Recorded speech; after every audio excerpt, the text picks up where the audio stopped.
Bom, bom dia. Agora sim, retomando oficialmente, respeito que está com a gente desde da hora zero.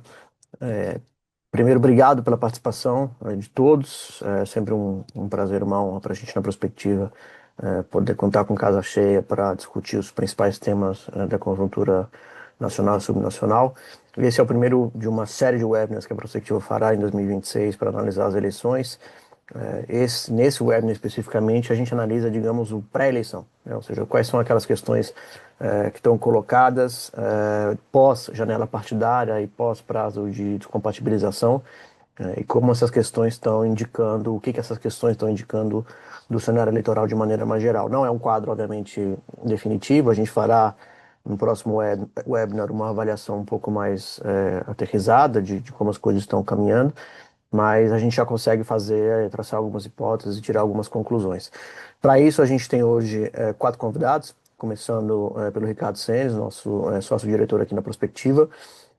Também está com a gente o Felipe Opelt, nosso diretor de assuntos públicos aqui de Brasília.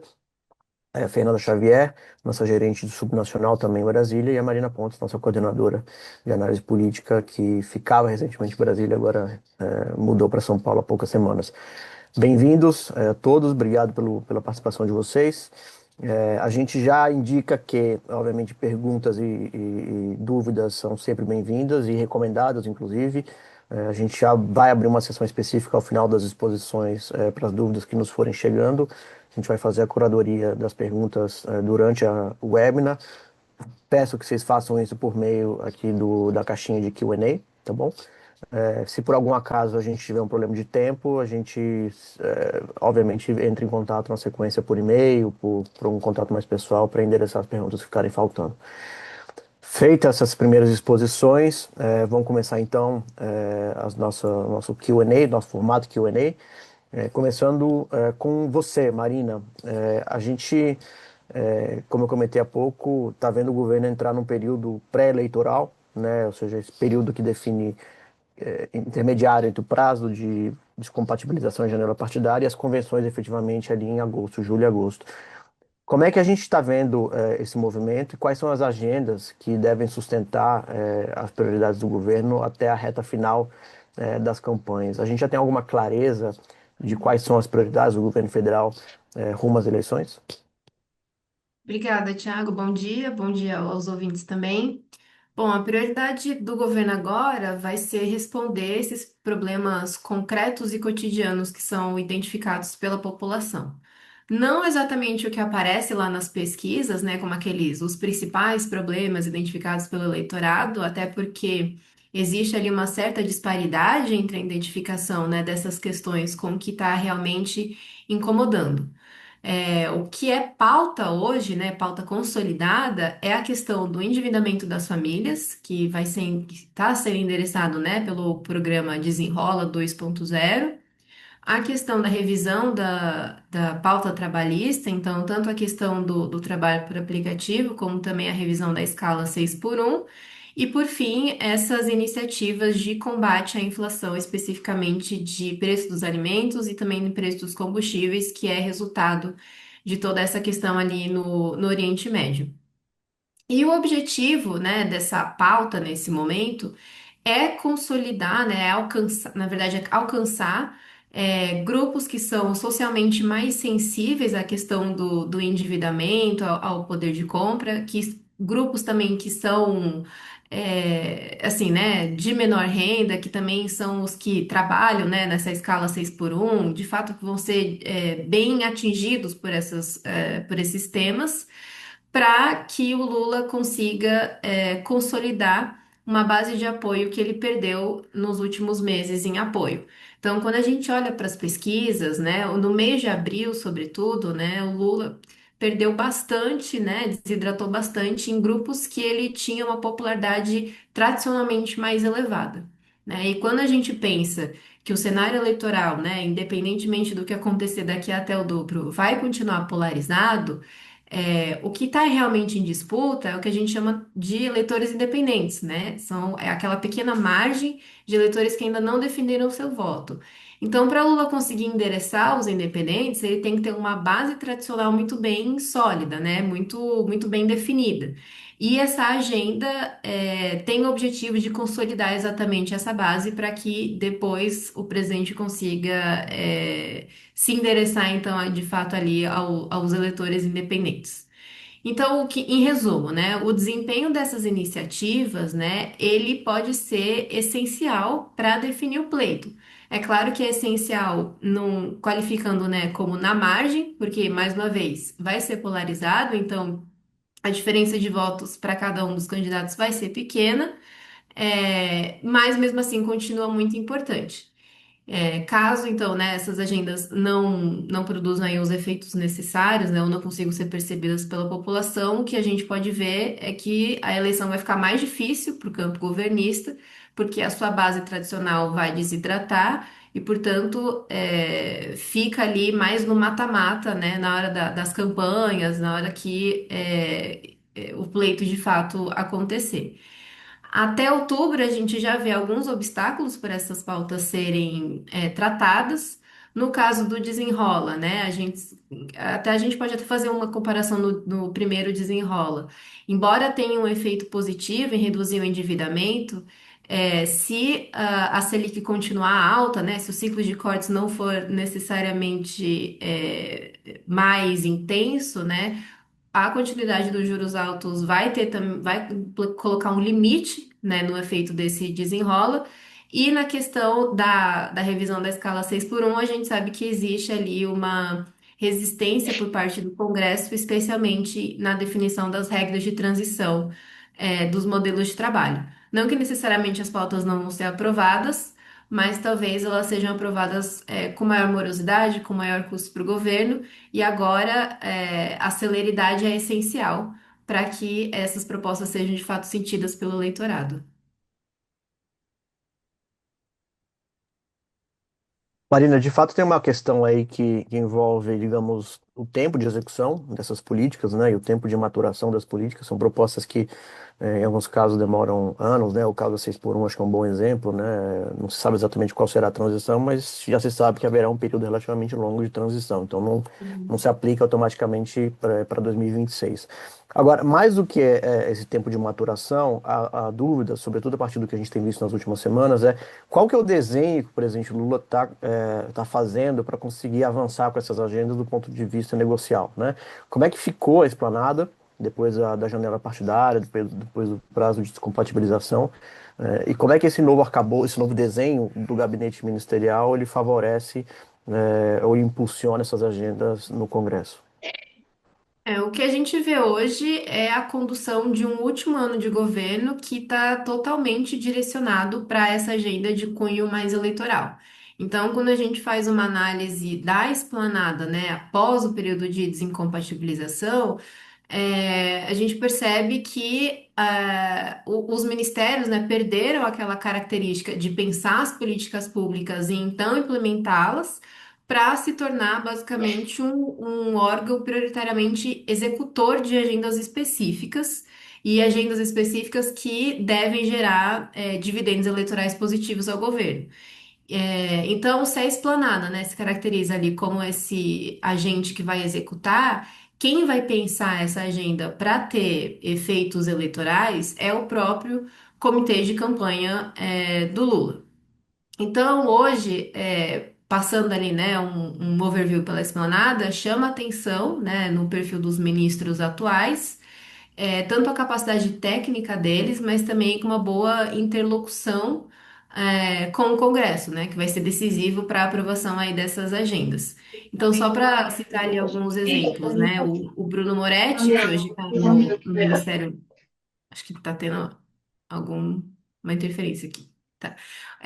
Hoje o Bruno Moretti, né, que está no Ministério do Planejamento, tem ali um trabalho bastante aprofundado em questões orçamentárias, né? Ele esteve envolvido em projetos sociais essenciais durante esse último governo, né, que foi o Pé de Meia e o Gás do Povo.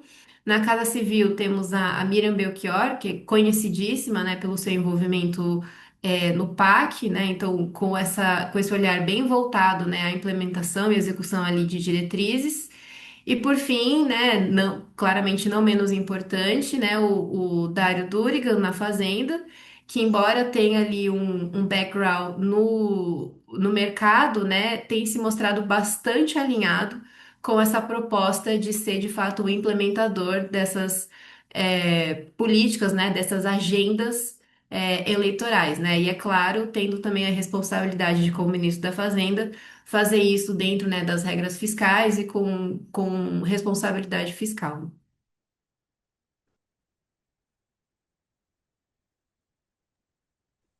Obrigado, Marina. Senes, deixa eu passar a palavra para você. A gente também tem visto, embora as candidaturas só se definam mais para frente, a gente já tem visto alguns movimentos, até impulsionados pelas pesquisas de opinião, né? Não só o presidente Lula, o senador Flávio, mas os outros ex-governadores, sobretudo, que estão se colocando como presidenciáveis. Agora, a gente sabe na perspectiva que mais importante, talvez, do que olhar essas figuras conhecidas é ver quem está por trás dessas figuras, né? Quem são as pessoas impulsionando o seu, né, o projeto de governo, eventualmente essas pessoas vão se converter em membros do gabinete, de uma próxima administração. Como é que a gente está vendo esses núcleos de apoio das principais candidaturas e que diagnósticos a gente já consegue traçar a partir dessa avaliação? Obrigado, Tiagão. Bom dia a todos. Prazer estar com vocês de novo aqui. Tiago, eu acho que tem algumas indicações já surgindo e, como você falou, olhar um pouco as equipes que estão sendo estruturadas por trás dos candidatos, acho que a gente já começa a dar sinais de para onde pode ir a candidatura e talvez um plano de governo futuro, né? Então, dá para olhar isso por trás aí tanto do Lula quanto do Flávio Bolsonaro e começando a ver alguma coisa também em relação ao Zema, né? Mas começando pelo Lula, né? O Lula está montando um grupo que é muito a cara do Lula, né? Tem uma velha guarda que ele está chamando de volta aí, Paulo Camoto, Gilberto Carvalho, e etc. Somado ao Edinho Silva, que não é da geração primeira do Lula, mas é um quadro histórico também aí já bastante consolidado e com algumas pitadas, vamos chamar assim, de novas lideranças. Eu diria que aí um destaque para o papel que o Boulos pode vir a ocupar e secundariamente o Haddad, né? Mas dá para ver um pouco o Lula montando uma retaguarda de candidato de campanha, de novo formado muito pelo núcleo duro, de confiança direto dele. Você vê que nesse núcleo, até o momento, você não tem membros de outros partidos, né? Você não, nem dos aliados imediatos e diferente do que teve lá atrás, também não tem membros do partidos mais ao centro, MDB, etc. Você vê que é um núcleo muito fechado em torno do PT e dos aliados direto ao Lula. Quando você olha para o Flávio, também começa a surgir alguns desenhos interessantes nesse formato e que dá para entender, talvez, ou tentar projetar para onde que vai a campanha. Você tem uma figura central, que é o Rogério Marinho, que é o coordenador de campanha. O Rogério Marinho, que tem uma trajetória de uma liderança mais de centro, mas que foi indo para o bolsonarismo e se tornou uma figura central do bolsonarismo, e principalmente mais recentemente. A gente viu o papel dele também agora no Senado, nessa eleição, no veto aí ao Messias, para o STF.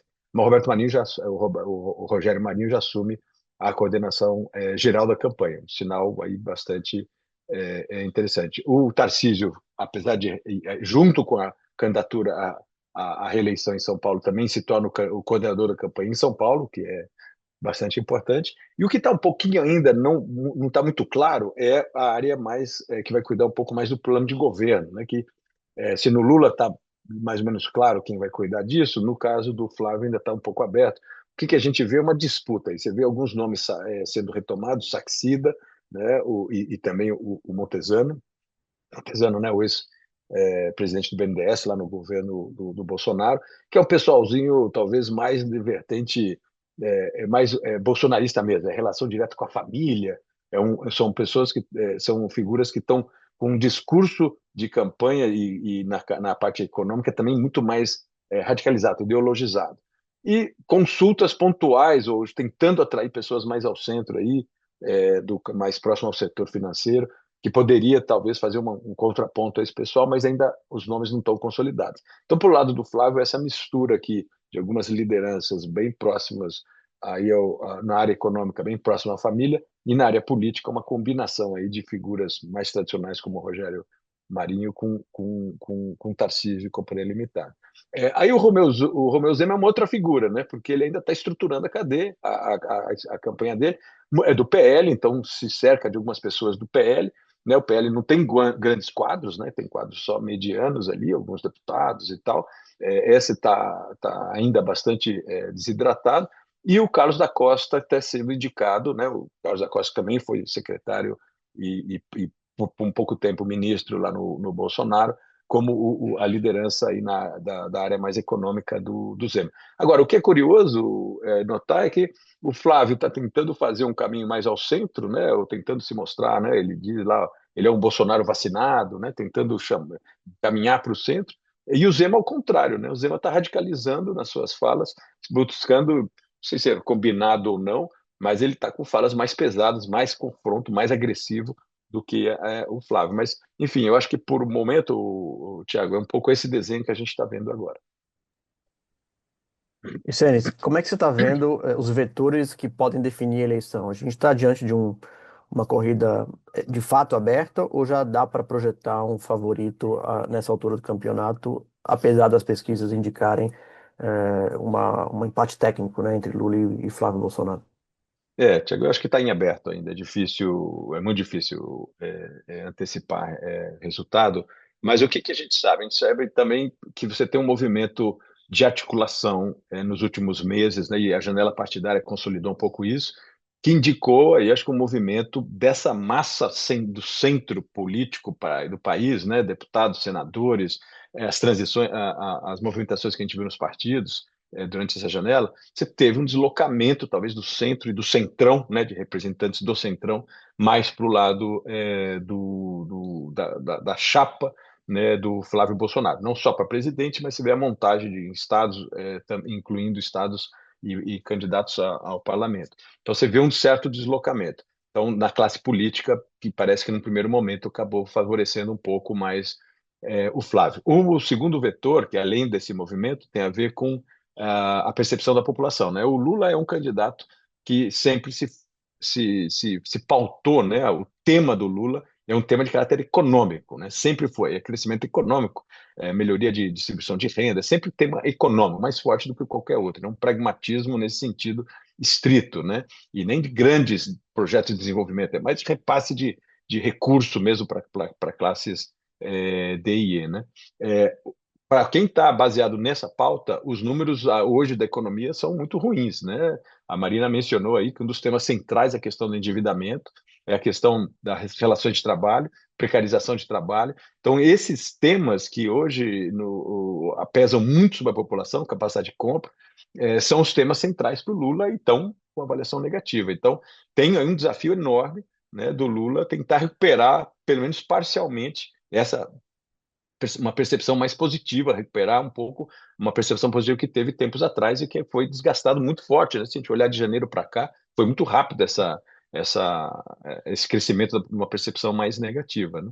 Com relação ao tema central do Lula, que é a questão econômica. Agora, também é verdade, talvez, e aí vale mencionar, que quando a gente fala numa disputa tão acirrada assim e olha o segundo turno tradicionalmente não é uma disputa de preferências, é uma disputa por menor rejeição, né? E aí que talvez seja o ponto sensível, Thiago, no sentido de que o Lula, pela exposição de 35 anos de política, é difícil imaginar que a rejeição dele vai crescer muito mais. Parece que o Lula, tá, do ponto de vista de rejeição, está no teto, né? Então ele tem uma rejeição alta, mas parece ter pouca margem de crescer muito mais. Se crescer, cresce na margem. Agora, não, isso não é verdade para o Flávio, né, que é um sujeito cuja o ativo principal é ser Bolsonaro, é ter esse Bolsonaro no nome, né? A carreira política dele não credenciaria ele para ser presidente da República, muito mais para fazer frente a uma liderança consolidada como o Lula. Então ele está lá pendurado no nome da família. Né? O track record dele, pessoalmente, é muito, muito pobre e com ser cheio de problemas, né? Rachadinha, essas questões todas aí. Então, eu diria que para o segundo turno, a margem de crescimento de rejeição do Flávio parece ser maior do que a do Lula. Ambos são bastante rejeitados, mas me parece que não sei se o Flávio chegou no teto de rejeição. Então, eu diria que tem uma disputa aí, no primeiro momento, do jogo político, corpo, vamos dizer, do sistema político, mais caminhando um pouco mais para o Flávio. O Lula com uma sensibilidade na parte econômica e tentando reverter, como a Marina falou, com várias iniciativas na área econômica. E do ponto de vista de rejeição, acho que vai ser uma disputa forte, de desgaste mútuo dos dois, mas me parece que o Lula está mais perto do teto do que do Flávio. Tá ótimo, Sênis, obrigado. Vamos passar agora para o subnacional. A gente só lembra que os convidados, que qualquer pergunta, dúvida, por favor, é sempre bem-vinda. Façam isso, por gentileza, por meio aqui da janelinha de Q&A. A gente passa agora para o subnacional com o Felipe e a Fernanda, mas fiquem à vontade para fazerem perguntas sobre o federal também durante a exposição, sem o menor problema. Felipe, Fernando, eu passo a bola para vocês. A gente tem aqui uma série de perguntas que a gente estabeleceu e deixo vocês à vontade para dividirem as perguntas que a gente vai fazer aqui na sequência, tá? A primeira delas é a seguinte: é um panorama mais geral dos estados em 2026. Como é que os estados chegam a esse período pré-eleitoral, ou seja, esse período que vai mais ou menos ali até julho, agosto? A gente consegue tirar já identificar padrão, tirar algumas conclusões? Como é que vocês estão vendo? Bom dia a todos. Vou iniciar por aqui, depois passo para o Felipe. Acho que o ciclo estadual de 2026 apresenta uma configuração bem heterogênea entre os governadores. Então, acho que a gente pode dividir em quatro grupos principais. A gente tem o primeiro grupo dos governadores que devem buscar a reeleição, são 9. O segundo grupo dos governadores que devem disputar o Senado, também são 9. E os governadores que têm ali alguma ambição presidencial, né, que são o Zema e o Caiado. É, o último grupo, né, seria o dos estados em que o governador deve apenas concluir o mandato, sem um indicativo, né, de uma candidatura em 2026. O primeiro grupo desses governadores que devem disputar a reeleição tem ali nomes importantes em estados como São Paulo, Bahia, Ceará e Pernambuco.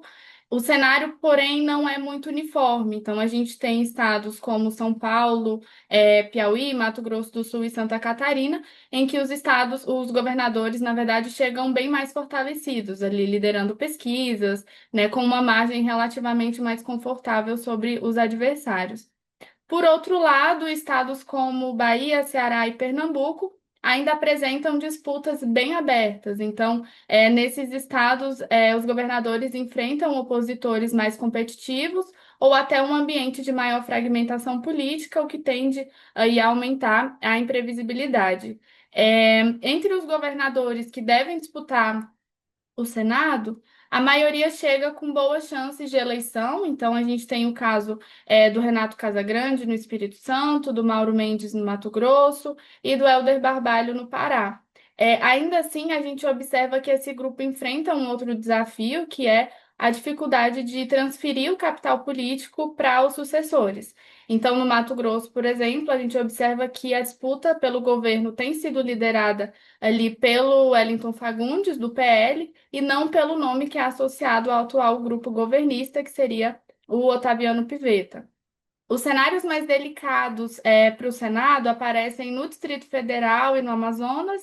Então, no DF, o Ibanez Rocha enfrenta um contexto menos favorável, diante especialmente da força da pré-candidatura da Michele Bolsonaro para o Senado. Ela lidera pesquisas e tende, inclusive, a apoiar a Bia Kicis para a segunda vaga na chapa dela. Então, ele não teria, assim, tanto espaço. E também, eu acho que um ponto importante é todo o desgaste ali provocado pelas discussões envolvendo o Banco Master.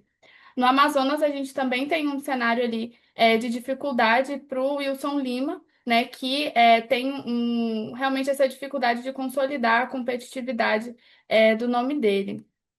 A gente tem também dois casos específicos ainda nesse grupo, né, dos governadores que devem disputar uma vaga para o Senado, que são os governadores do Rio de Janeiro e de Roraima. Então, o Cláudio Castro e o Antônio Denário, eles foram declarados inelegíveis pelo TSE, mas ainda devem disputar as eleições sob júdice, enquanto recorrem ao STF.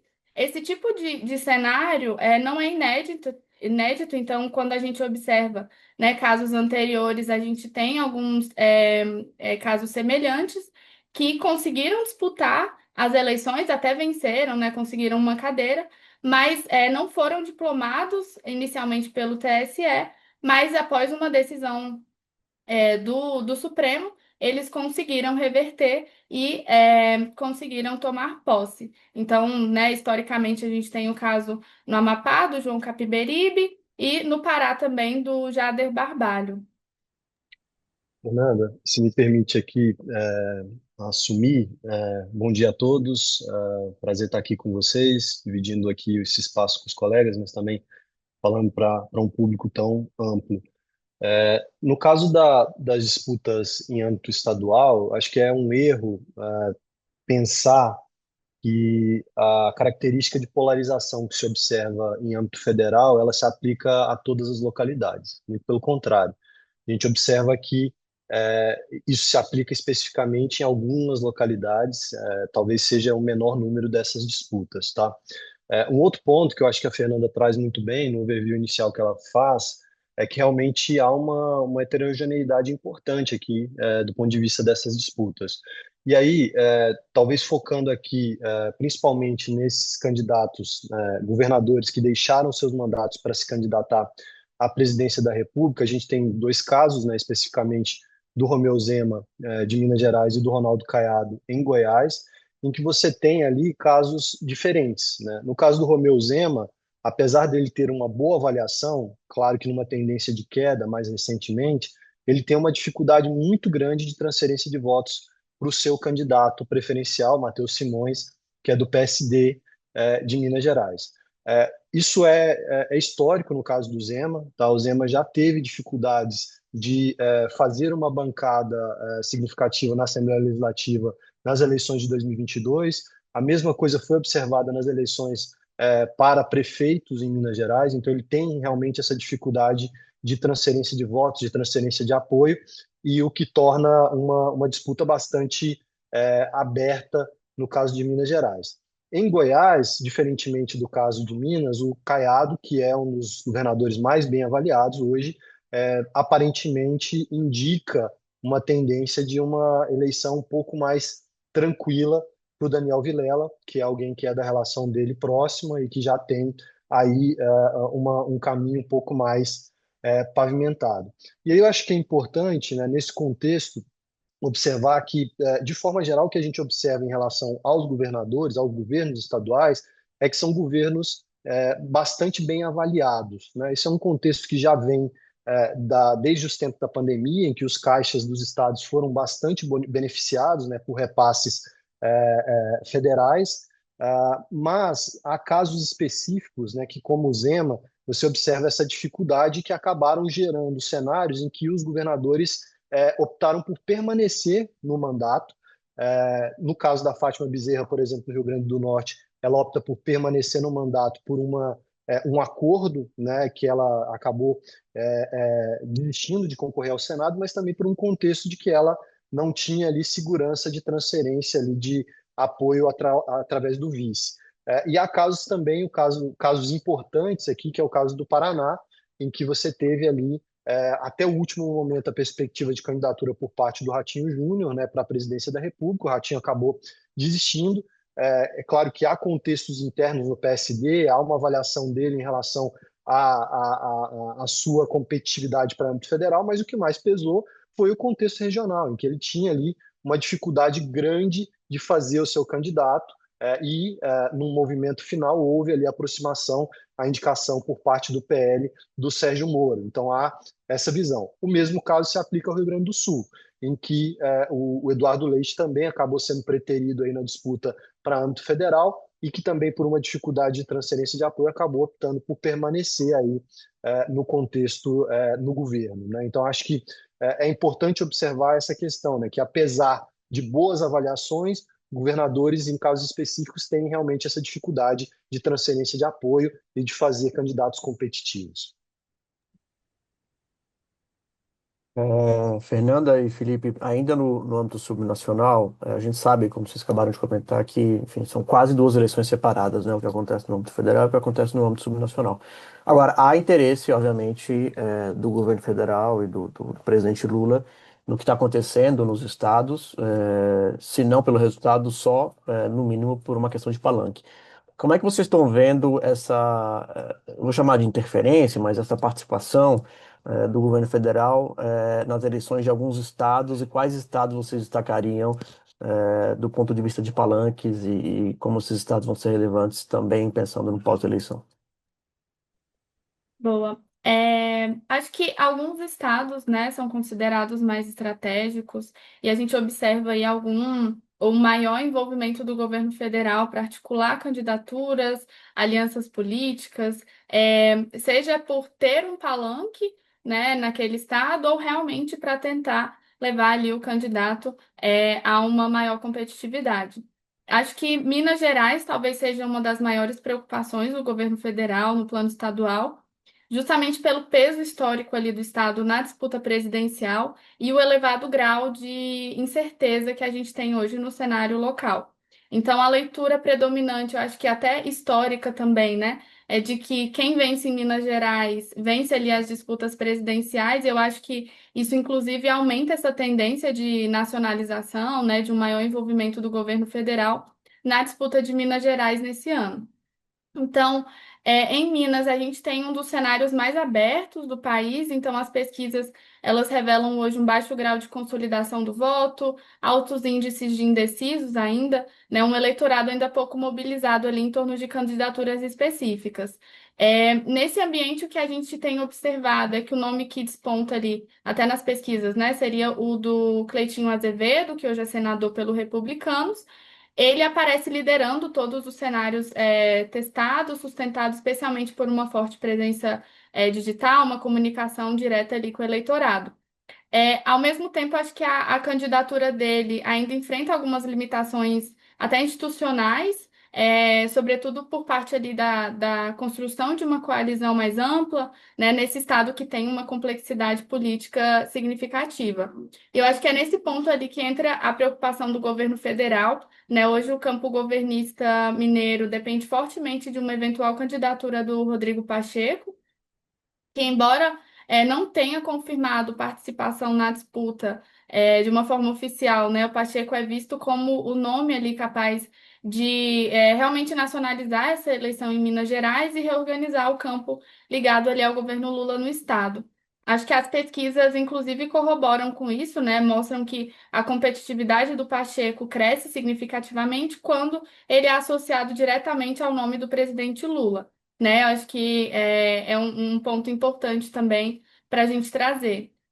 Caso o Pacheco confirme a candidatura, acho que a tendência é de um aumento da competitividade, ali, uma redução da vantagem que hoje a gente observa em relação ao Cleitinho, e por outro lado, a eventual desistência dele amplia essa fragmentação do campo governista e obriga o PT a trabalhar em algumas alternativas, né?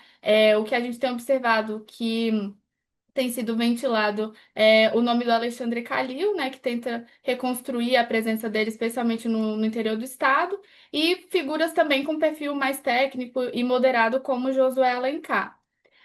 Do lado governista estadual, a gente tem o Matheus Simões, né, hoje governador, mas antigo vice-governador e sucessor do Romeu Zema.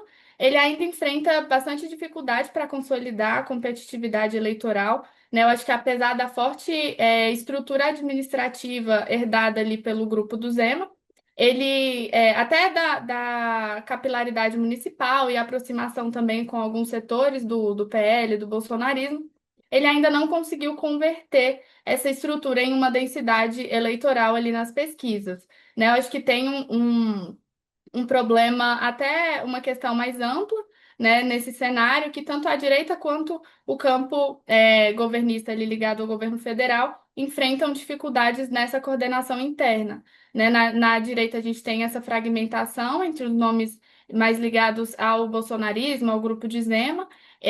Hoje o Cleitinho acaba um pouco mais fortalecido, mas a gente deve ter algum desdobramento, né, nos próximos meses, especialmente pelo indicativo de que o Bolsonaro gostaria de conversar com o Cleitinho a respeito dessa candidatura. E no campo ligado ao governo federal, ainda tem essa forte dependência ali da decisão do Rodrigo Pacheco para a gente dar uma unidade ali à disputa.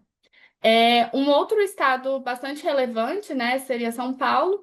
Então, apesar do cenário mais favorável à reeleição do Tarcísio de Freitas, o governo federal deve buscar ali uma maior competitividade da candidatura do Fernando Haddad, tanto pelo peso eleitoral do Estado como um todo, mas também pela necessidade de garantir um palanque mais forte, né, para o presidente Lula. Então, acho que a tendência é que o campo governista trabalhe, ao menos, para levar a disputa ao segundo turno.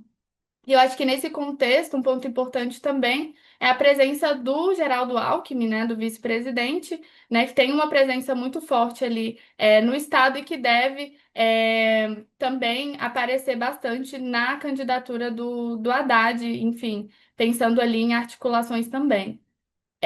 Por fim, eu acho que um ponto até dessa composição, né, das chapas ali de São Paulo, a gente teve a confirmação da permanência do Felício Ramute, hoje filiado ao MDB, né, a gente observou um desgaste ali com o PSD e essa mudança de partido. Ele deve continuar na chapa do Tarcísio, né, como vice, e do lado, né, do Haddad, a gente ainda não teve uma definição do nome. Então, acho que o ponto-chave seria observar movimentos, especialmente ali do Márcio França, que surge como uma peça central dessa negociação, já que tem bastante controle ali no PSD, no PSB no Estado, e tem interesse em disputar uma vaga ao Senado.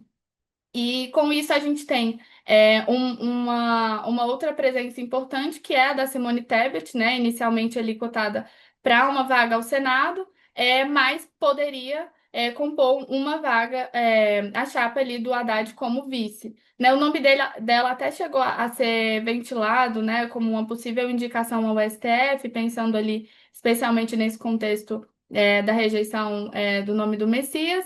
Mas acho que o cenário político eleitoral ali em São Paulo ainda segue um pouco mais incerto em relação, né, a essa composição da chapa do Haddad. Obrigado, Fernanda. A gente poderia falar de alguns outros estados ainda, Ceará, Rio. Acho que se a gente tiver um tempinho no final, talvez valha a pena a gente voltar. Mas eu acho que vale a pena a gente também falar um pouco sobre o Senado, né?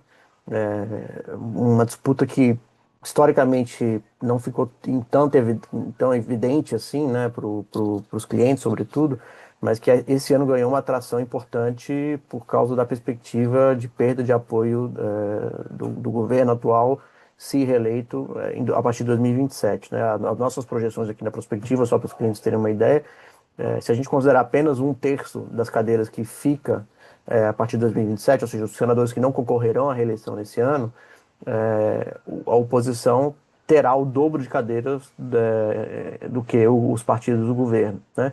Então, obviamente, isso faz com que a oposição necessite de menos vitórias dos dois terços que serão disputados esse ano, o que joga todo o peso, toda a responsabilidade, digamos, para o presidente Lula.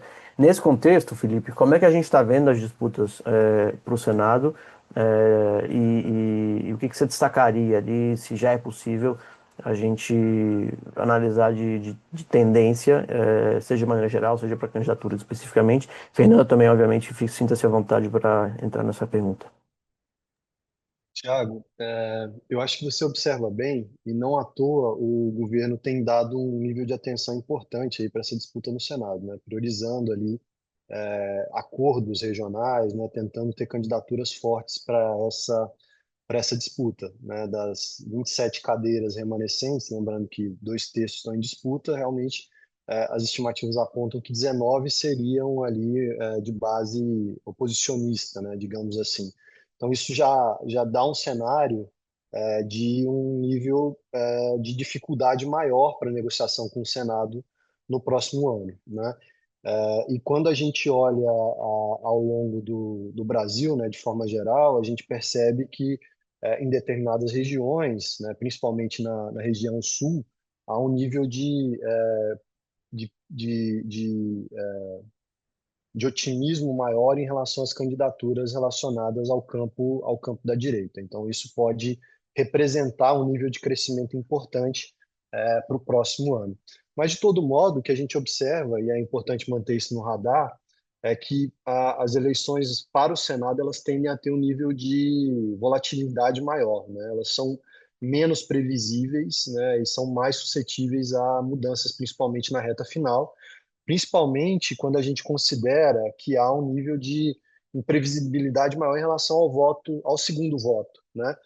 O comportamento do segundo voto é algo muito imprevisível, né? Então, o que a gente observou ao longo de 2018, por exemplo, foi uma mudança muito significativa na reta final. As pesquisas conseguem ali, de alguma forma, identificar quais são os candidatos mais competitivos, mas o comportamento do segundo voto é algo imprevisível. Então, a gente teve diversas surpresas em 2018, por exemplo, né? Claro que ali houve um impacto específico, né, da onda do bolsonarismo, mas ali houve derrotas bastante inesperadas, né? A gente pode citar o caso do Romero Jucá, por exemplo, o caso da Dilma, que vinha muito bem nas pesquisas em Minas Gerais e que acabou sendo penalizada ali no último momento.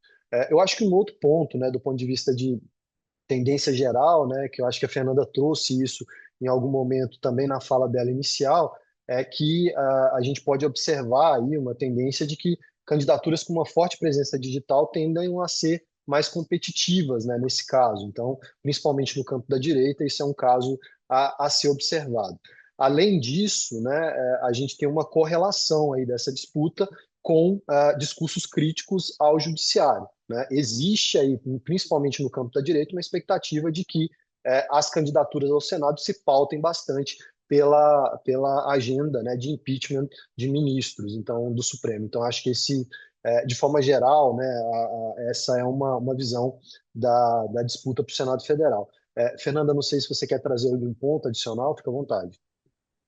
Acho que só um último ponto, né, que a gente observou em 2018, um grande índice de renovação das cadeiras do Senado, então acho que das 54 que estiveram em disputa, cerca de 46 foram de pessoas novas, né, que não estavam ali tentando reeleição, e isso pode ser talvez observado esse ano também, né, ainda está um pouco cedo, mas a gente já tem alguns indicativos, então, por exemplo, no Rio Grande do Sul, né? Os dois nomes não devem tentar a reeleição, e teremos nomes novos aí. Isso não acontecia desde 1986.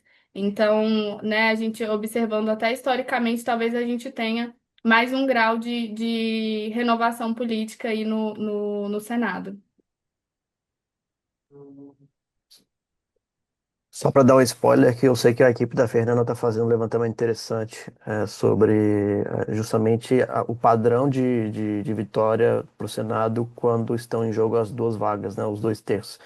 E de fato não existe um padrão, mas existe um padrão, paradoxalmente falando, né? Porque você consegue mais ou menos supor a primeira vaga, mas não a segunda. Enfim, a equipe da Fernanda está fazendo um trabalho interessante. Em breve os clientes vão ter acesso a esse material, que já dá para projetar alguns cenários a partir de 2027 bem interessantes. Agora, Cenes e Marina, deixa eu voltar para o padrão, para o cenário federal. A gente já recebeu algumas perguntas aqui de clientes e convidados.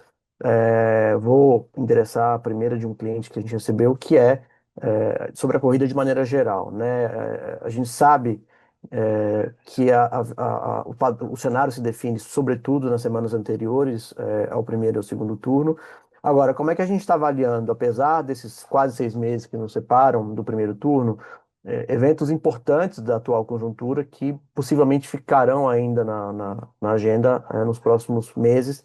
E cito o caso aqui, fazendo eco, a pergunta, o escândalo do Banco Master, a crise do INSS, não foi citado, mas poderia citar a própria relação bilateral Brasil-Estados Unidos, a crise, agora a guerra no Irã, enfim, vários eventos que estão no cenário já há algum tempo, alguns mais, outros menos, mas que estão impactando direto ou indiretamente o Brasil. Como que a soma desses eventos pode impactar a conjuntura nacional e a própria eleição no que resta de calendário?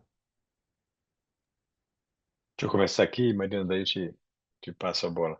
Eu acho que tem dois temas principais aqui, né, Tiago, para a gente olhar. Um é o efeito indireto da guerra do Irã sobre a inflação no país, né? A inflação, de novo, retomando, o tema central do Lula sempre foi a parte econômica e a parte econômica para as classes mais baixas, e o tema do custo de vida, aumento da inflação, em particular aí de produtos básicos, alimentos, etc. Isso é muito crítico e pegou diretamente o discurso do Lula, nesse momento. Pegou do ponto de vista de custos, né, a gente está vendo um repiquezinho da inflação, isso cai no colo do Lula, mas pegou também por conta da expectativa de uma menor redução da taxa de juros, que também o Banco Central tende a ficar um pouco mais conservador, e isso vai pegar de novo a percepção da população, endividamento e essa coisa. Então, desculpa, se essa guerra se prolongar muito tempo, esse efeito indireto sobre a eleição acho que é negativo para o Lula. E o segundo que você mencionou é o caso do Banco Master, né? Então, isso é muito curioso, porque uma coisa é o evento em si e outra coisa é a percepção do evento. O evento em si, se a gente mapear todas as conexões que ele tem, ele claramente tem muito mais atores envolvidos que estão próximos da candidatura do Bolsonaro, né, do Flávio Bolsonaro, claramente. Estamos falando de 95%, talvez 5% seja invertido, seja para o outro lado. A questão é que a percepção, quando você pega nas pesquisas sobre a questão do Banco Master, ela é 75% negativa para o Lula, né? Então, assim, embora o evento em si, uma corrupção, é um caso multifacetado, né? Entre eles, corrupção, fraude, tudo, né? Envolvimento do STF e etc. Mas se você, de novo, chama muita atenção esse descompasso entre objetivamente o perfil dos atores envolvidos e a percepção da população em relação ao evento. Isso está caindo no colo do Lula de novo. Então, dois fatos aí que estão jogando contra o Lula. Eu acho que o Lula já percebeu isso, os atores em torno dele também, e vão tentar uma campanha de pelo menos se não reverter, pelo menos atenuar essa percepção de aonde que está, entre aspas, a responsabilidade ou as ligações das conexões desse escândalo, e tentar jogar um pouco mais para o outro lado do que está em relação ao que está sendo percebido hoje. Eu diria, não sei, Marina, se tem um terceiro, mas eu acho que esses dois fatores me parecem que são os dois principais que afetam aí ainda o processo eleitoral. Não, totalmente de acordo, Senes. Acho que talvez o único comentário que eu faria, que é a questão do Banco Master, embora com essa perspectiva de esbarrar mais no Lula, efetivamente, né, quando começarem as delações e o desenvolvimento do processo, pode interferir um pouco nas candidaturas ao Senado, né, já que essas figuras políticas são as mais envolvidas no esquema. Só passando agora para uma outra pergunta que não chegou, e aí passo para o subnacional, Fê e Felipe. Como é que a gente está vendo o destino do Ciro Gomes, né? Ele que está sendo cortejado também para a presidência, mas comprometendo inicialmente com o governo do Ceará, e permanecendo na disputa estadual, como é que a gente vê o cenário por lá? Tiago, essa é uma pergunta importante. Inclusive, o Ceará era um dos estados que a gente tinha separado aqui para destacar como um potencial maior, né, de intervenção ou de atenção por parte do governo, né, principalmente por essa competitividade do Ciro, né? Como você bem coloca, né, o Ciro, recentemente filiado ao PSDB, tem sido aí aventado, né, hipoteticamente para uma disputa em âmbito federal. Parece que esse é o cenário hoje menos provável. Aparentemente, ele tende a manter essa posição para disputa ao governo, efetivamente, e ele está muito bem posicionado nas pesquisas, né? Isso tem gerado um nível de ansiedade por parte do governo. Então, o Camilo Santana tem dedicado uma atenção especial ali à candidatura do Eumano, tentando ali dar um nível de suporte maior, tentando trazer um nível de competitividade maior, mas não fica descartada ainda, né, a possibilidade, né, de que o Camilo ele segue ainda como um plano B, né? Então acho que esse é um ponto relevante dentro dessa situação, dessa disputa lá no Ceará. Isso. Só um complemento, né, que a gente deve ter o anúncio aí da candidatura dele na segunda semana de maio. Então, a expectativa é que aconteça no dia 16, no sábado. Ótimo. Volto agora para o âmbito federal. Uma das perguntas que nos chegou aqui é sobre a candidatura, ou possível candidatura do Augusto Cury, pelo Avante. Eu não sei se a gente consegue fazer uma avaliação já a essa altura, Senes e Marina, de como é que está essa candidatura individualmente, como é que ela, enfim, qual seria o seu desempenho vis-à-vis as demais candidaturas. Arrisca algum palpite? Posso sim. Por favor, por favor. Confesso que dei uma corrida aqui em algumas pesquisas para fazer uma avaliação. Na pesquisa que saiu, se eu não me engano, entre a última semana e essa, da Big Time Real Data, existe um cruzamento de informações bastante interessante, que é quando um dos principais candidatos, né, à presidência não se candidata, para onde migra o voto desses candidatos. E aí a gente consegue ter mais ou menos a ideia de quem compõe as bases, né, de cada um dos candidatos, né, os pré-candidatos que sobram ali na disputa, né? O Augusto Cury basicamente fica com a mesma porcentagem, né? Quando o Lula não se candidata, ou o Flávio não se candidata, mas ele tem uma porcentagem um pouco mais elevada quando o Zema não se candidata. O que a gente consegue tirar desse levantamento? Que ele tem um eleitorado diverso, mas com uma leve tendência a candidaturas, né, a um perfil mais conservador, né? Por enquanto, ele tem aparecido com 1% de intenção nas pesquisas de voto, então é bastante baixo. E no cenário atual, né, a gente considera duas coisas importantes, né? O grau de polarização, que já está muito bem consolidado, e isso impede, né, que novas candidaturas consigam crescer. Então, até, por exemplo, o Ronaldo Caiado, né, que vem ali com uma terceira via, está com muita dificuldade de passar ali dos seus 5%. E outra característica muito importante, né, para as candidaturas, não só presidenciais, mas qualquer outra, é uma estrutura partidária grande, né, com recursos. Hoje, o Augusto Cury está afiliado Tiago, vou te corrigir aqui, a Democracia Cristã, que é um partido pequeno, né, então, assim, muito difícil dessa candidatura conseguir, entre aspas, né, vingar, considerando essas questões, né, de recursos disponíveis. é, da própria dinâmica de polarização dessa eleição, né?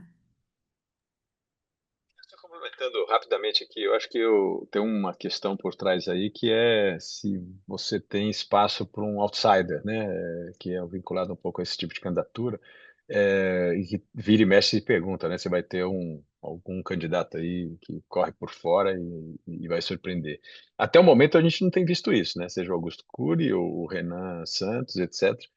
Não sei se tem muita margem, mas tem muita gente olhando isso. Eu lembro do Kassab no ano passado, no final do ano passado, numa conversa lá com um grupo, falando que eles têm monitorado essa possibilidade e não estavam vendo nada, e um pouco nessa linha que eu estou comentando. Eles parece ter pouca margem agora, nesse contexto, para ter figuras com esse perfil ganhando de fato espaço, né? Tá ótimo. Uma outra pergunta que nos chega aqui, Fernanda e Felipe, a gente está caminhando para o final do webinar, mas eu acho que a gente não pode não falar de Rio de Janeiro, né? Mais detalhadamente. Como é que a gente está vendo o desenrolar da história lá? Enfim, um vai e vem, mas um vai e vem que não é definido, né? Ou aparenta não ser. E como é que a gente está vendo a conjuntura local no Rio versus a disputa para o governo estadual? Só uma palhinha, a gente tem pouquinho tempo, se puder dar uma palhinha sobre isso, eu agradeço. Perfeito. Vou iniciar por aqui, Felipe. Eu acho que do Rio de Janeiro, eu acho que é um caso um pouco distinto até daquele conjunto de estados, né, que a gente falou sobre intervenção ali do governo federal. A gente não vê uma interferência mais direta do governo federal na construção dessa disputa, mas é um cenário que o governo federal olha com bastante proximidade, assim, até pela relevância e o peso político ali do estado. O Eduardo Paes surge como principal nome dessa disputa estadual, e isso já pensando em outubro, né? A gente vê ainda um cenário de incerteza em relação agora, né? Porque tem toda a discussão ainda no STF sobre a eleição para o mandato tampão, por enquanto, o desembargador Ricardo Couto, que tem assumido esse papel de governador do estado. Mas para as disputas, né, de outubro, a gente já tem um pouco mais de previsibilidade por conta, né, dessa competitividade do Eduardo Paes, né, uma figura politicamente mais próxima ali do governo federal, embora ele preserve com alguma margem ali de autonomia e de articulação própria. A tendência é que o país tenha uma relação mais pragmática em relação ao Lula ao longo desse processo eleitoral, sobretudo porque essa associação ao governo federal pode fortalecer a competitividade dele em setores específicos. E o país também tem sido observado, acho que nacionalmente, como um nome também de potencial projeção futura dentro do campo de centro, centro-esquerda, já pensando em 2030. Então, especialmente ali pela capacidade de articulação política dele, um perfil um pouco, né, que se apresenta mais moderado, e o desempenho dele eleitoral também consolidado no Rio de Janeiro. Acho que um pouquinho disso, tentei falar um pouquinho mais rápido também por conta do tempo.